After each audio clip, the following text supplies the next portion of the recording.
Oke,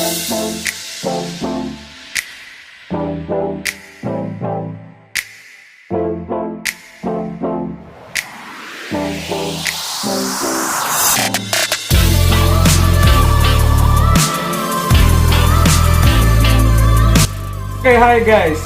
Jadi kembali lagi bersama dengan kami. Kami ini mahasiswa FKM angkatan. Ya, jadi di sini kami akan membuat video bagaimana untuk menjelaskan tentang patofisiologi pada kanker payudara. Oke, jadi kami adalah kelompok 1 yang diampu oleh dosen Ibu Helen. Nah, langsung saya perkenalkan anggota kelompok kami, kelompok 1. Di sini yang pertama yaitu saya sendiri, Nalurian Demboa. Kemudian yang kedua ada Evelyn Giansait. Kemudian ada juga Dewi Deviawea. Kemudian ada juga dan ada juga ya baik. Singkat perkenalan kami sampai di sini dan kami akan membawakan materinya. Oke, selamat menyaksikan dan bye.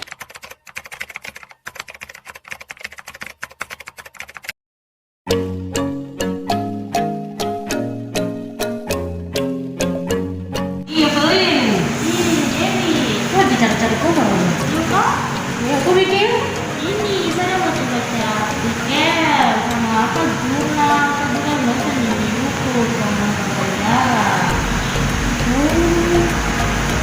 Oh iya, terus kanker payudara itu seperti gimana? Itu kanker payudara itu salah satu jenis kanker paling banyak di Indonesia. Baru juga itu kanker payudara diderita oleh manusia, bisa baik perempuan atau laki-laki. Oh ya, tadi kan pada dulu ada jurnal sama artikel. Isu-isu dari kanker payudara itu apa saja yang saya dengar atau yang tadi yang saya baca? Yang saya dapat sama yang saya baca itu tentang isu-isunya tuh ternyata kanker payudara itu dia paling angka kematiannya lebih tinggi loh daripada kanker-kanker lain. Itu di Indonesia tuh, sedangkan dunia lebih besar lah. Itu yang saya dengar juga baru ternyata kanker payudara di Indonesia itu merupakan kanker nomor 1 dari kanker lain-lainnya tuh yang bisa menyebabkan angka kematiannya lebih tinggi. Yang saya baca di artikel.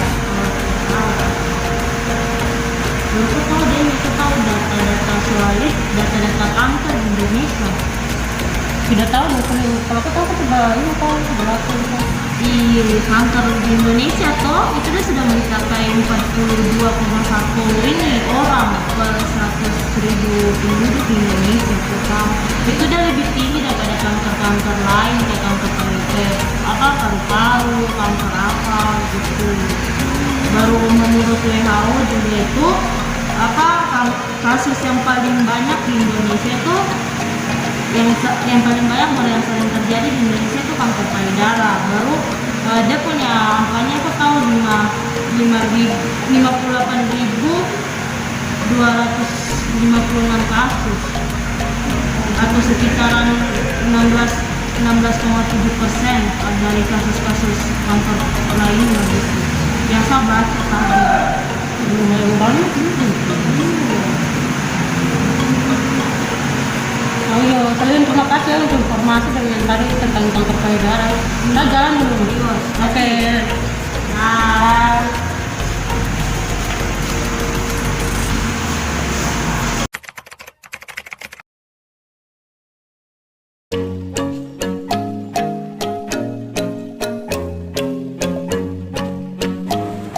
Halo Ronald. Halo, halo. Ronald, apa kabar? Gituan, sebaik-baik. Baru, apa kabar? Kabar demikian baik juga. Gituan. Kau dari mana?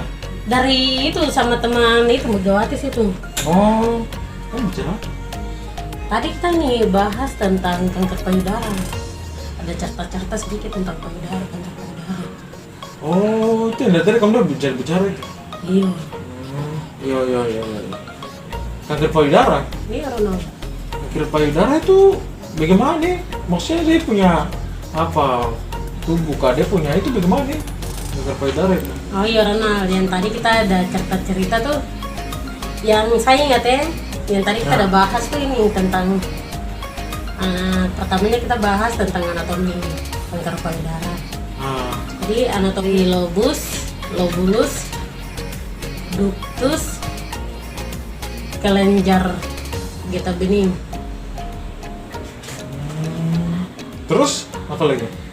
Dan juga di situ ini ada beberapa jaringan yang membangun anatomi kanker payudara seperti jaringan lemak, jaringan saraf, dan juga jaringan ikat. Dan ini ternyata anatomi kanker payudara ini terbagi jadi dua bagian, yaitu anatomi kanker bagian di luar dan juga anatomi kanker payudara bagian dalam. Anatomi kanker payudara bagian di luar terdiri dari ductus dan juga puting susu. Sedangkan yang terdiri dari dalam itu terdiri dari lobus, lobulus dan juga ductus. Lobulus, ductus. Itu yang bagian dalam. Itu yang bagian dalam. Kalau yang di luar itu puting susu dan juga areola. Itu kanker payudara itu dia lebih parah daripada kanker lain itu. Iya Ronald, ternyata kanker payudara ini sekarang sudah meningkat. Jadi anak yang bisa serang ada beberapa anatomi yang bisa terserang kanker payudara tuh seperti yang tadi yang saya sebutkan itu. Kanker payudara itu cuma di perempuan sih ya tuh, laki-laki kan tidak mungkin kena kanker payudara tuh. Bisa Ronald, laki-laki juga bisa kena kanker payudara lagi, tapi tidak terlalu banyak, tapi kemungkinan. Berarti ada kemungkinan. Ada kemungkinan bisa terkena kanker payudara sama laki-laki. Iya bisa Ronald. Iya Ronald, ada patofisiologi kanker pada payudara juga. Jadi pada patofisiologi ini kita terbagi menjadi 3 bagian, yaitu kanker payudara primer, metastasis kelenjar getah bening askila, dan juga metastasis jauh. Jadi pada kelenjar payudara primer ini sebagian besar kanker payudara ditandai dengan fibrosis jaringan stroma dan epitel pada payudara. Dan sedangkan metastasis kelenjar getah bening askila ini, kelenjar payudara primer membesar. Sel kanker payudara ke sel pindah ke sistem limfatik menuju kelenjar getah bening regional, terutama kelenjar getah bening askila. Jadi pada pasien yang tidak memiliki keterlibatan kelenjar getah bening maksimal berisiko kurang lebih 30%. Sedangkan metastasis jauh ini terjadi secara hemotegonik setelah neovaskularisasi. Hampir 60% pasien kena kanker payudara mengalami metavaskularisasi jauh dalam 5 tahun pertama pengobatan. Jadi kanker payudara ini juga sangat berbahaya pada pria juga, bukan sama wanita saja. Iya, jadi yang tadi kita diskusi begitu Ronald. Iya bahaya sudah Ronald, jalan dulu. Kenapa cepat sekali? Ada sibuk sedikit jadi. Oke, sampai jumpa. Sudah, dadah.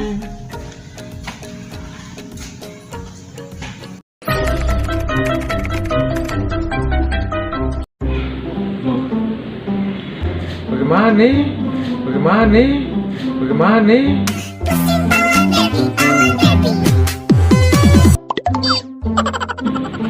Asal laki-laki bisa kena kanker payudara juga.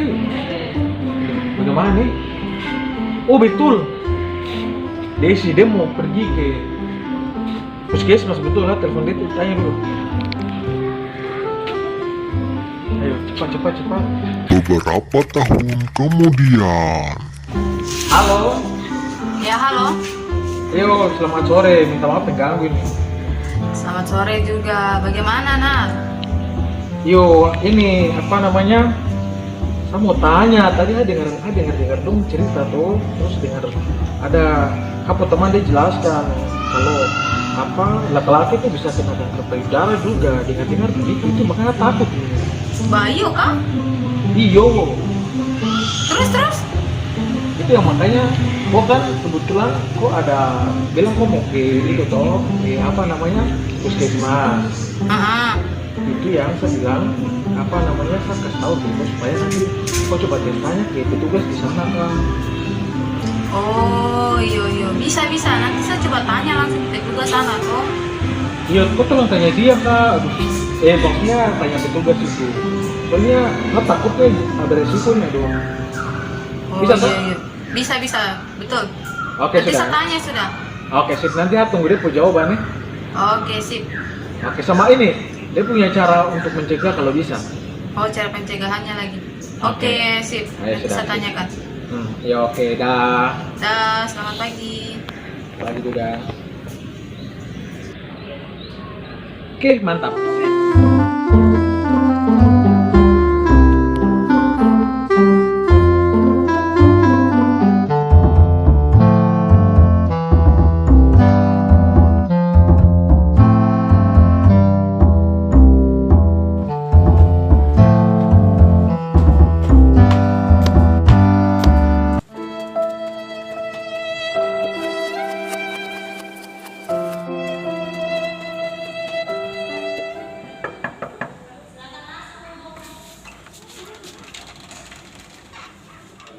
Selamat pagi, Sus. Selamat pagi juga. Silakan dulu.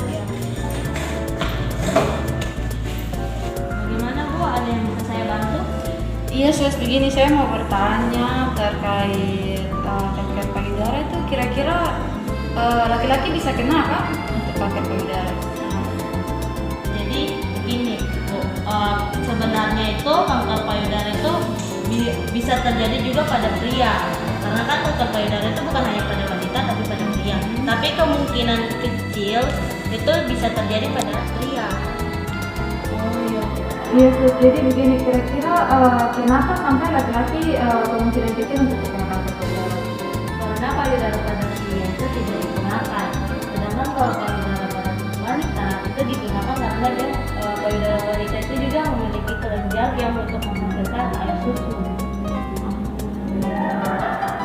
Lalu penyebabnya apa ya untuk yang mengakibatkan kanker payudara itu? Penyebabnya apa ya? Penyebab terjadinya kanker payudara itu karena ada pertumbuhan abnormal dari sel-sel yang ada di payudara dan juga masalah hormonal atau juga bisa terjadi karena dari genetik bawaan atau keturunan. Dari semua itu ada faktor risikonya kan tidak? Ada Bu, ada beberapa faktor risiko yang bisa memicu kanker payudara. Itu seperti kebiasaan merokok atau minuman beralkohol, terus masa menstruasinya itu di bawah 12 tahun, terus masa menopause itu di atas umur 55 tahun.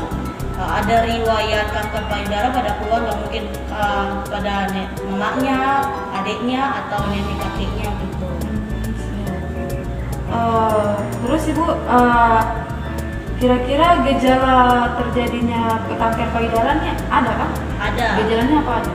Nah, awalnya itu kayak benjolan kecil toh. Terus kedua itu benjolan pada kelompok atau ketiak. Baru protein susu itu dia berubah, kulit payudara itu juga dia berubah seperti kulit jeruk. Jadi itu ada program sadari untuk periksa payudara kita masing-masing. Oh, baik. Lalu kira-kira adakah upaya pencegahan untuk mencegah kanker payudara ini? Ada upaya penanggulangannya sama pencegahannya itu nanti akan dikasih tahu dengan teman saya. Terima kasih. Sama-sama.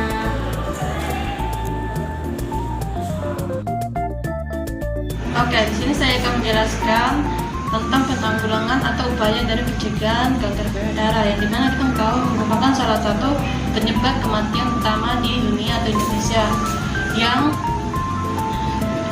masyarakat kurang mengkonsumsi buah dan sayuran. Kita juga bisa melakukan dengan sadari, yaitu memeriksa payudara kita sendiri, apakah ada benjolan di payudara atau tidak, dan juga bisa kita dengan program klinis atau kita periksa sendiri ke puskesmas atau rumah sakit terdekat, yang dimana dilakukan oleh petugas kesehatan sendiri apakah ada atau tidak, ada benjolan atau di mana atau tidak. Nah, kita juga bisa melakukan dengan pola cerdik, yaitu dengan cek kesehatan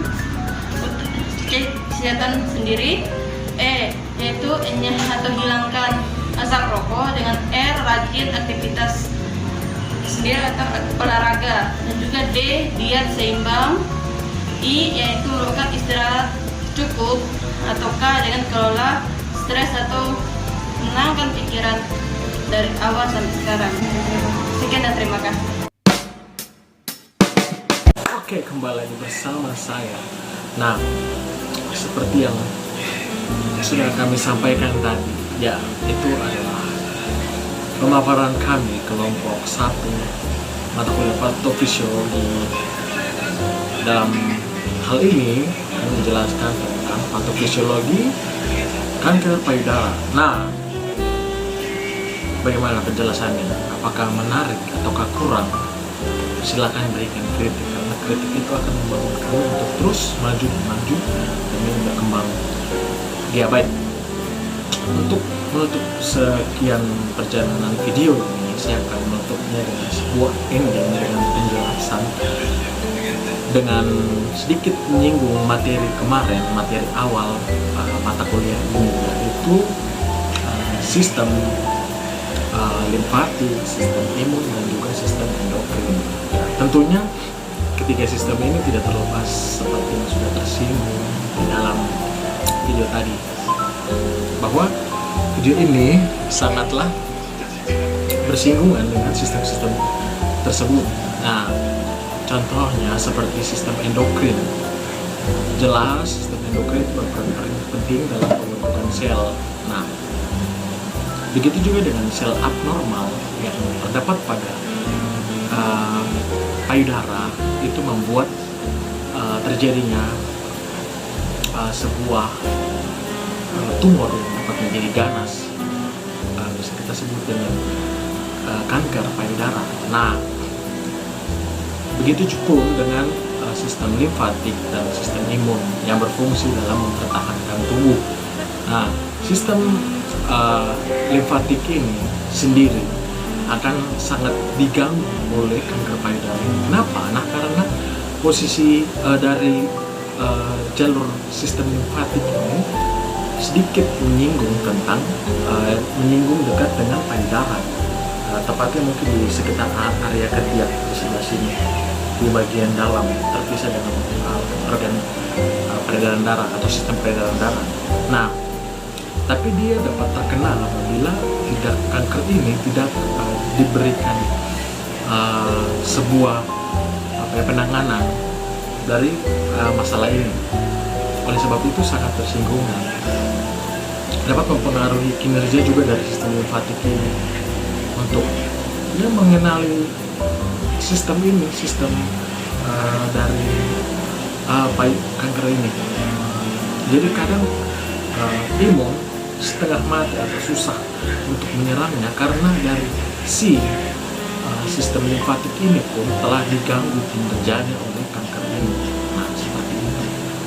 Kita bisa lihat di gambar-gambar yang sudah dipaparkan tadi. Nah, begitupun dengan sistem imun. Sistem imun berperan penting dalam membasmi atau memperlambat ataupun membunuh kanker atau sel abnormal yang menyebabkan kanker ini. Sebab itu sistem imun jelas sangat penting. Nah, namun dalam beberapa kasus sistem imun agak sulit untuk mendeteksi penyakit atau sel abnormal ini. Kenapa? Nah, karena seperti yang tadi saya sudah singgung bahwa kanker ini dapat memberikan seperti penyamaran atau sistem untuk dia melakukan penyamaran, sehingga ketika dideteksi oleh sistem imun itu tidak terbaca sebagai sel yang abnormal, sel yang harus dibunuh, tetapi dideteksi sebagai sel umum yang fungsi kerjanya ya bisa dibilang baik. Nah, oleh sebab itu beberapa kasus itu kanker ini sulit. Nah, itu sebabnya ya, diperlukan berbagai terapi-terapi yang untuk memudahkan dari sistem imun ini sendiri untuk mengenali dan bisa menyerang sel abnormal ini.